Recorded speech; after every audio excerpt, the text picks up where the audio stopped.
インフジバーナーの ST-301 を購入しました。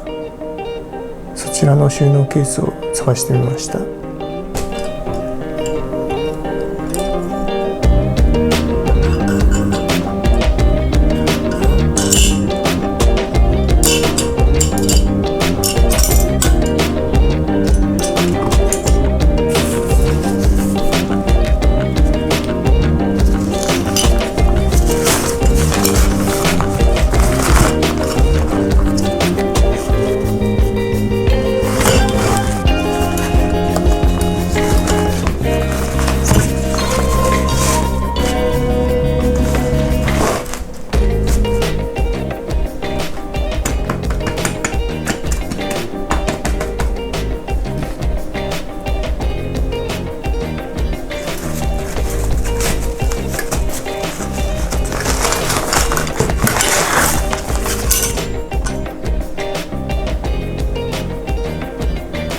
こちら EPI の APSA-IIIケースです。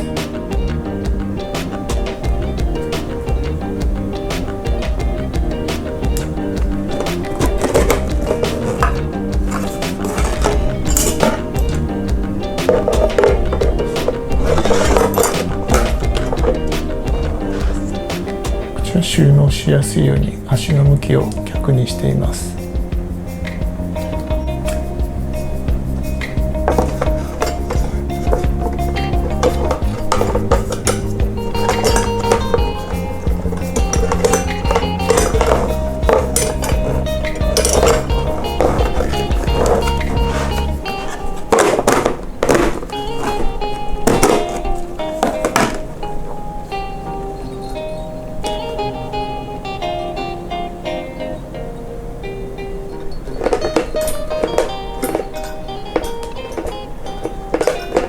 振るとちょっとカチャカチャ音がします。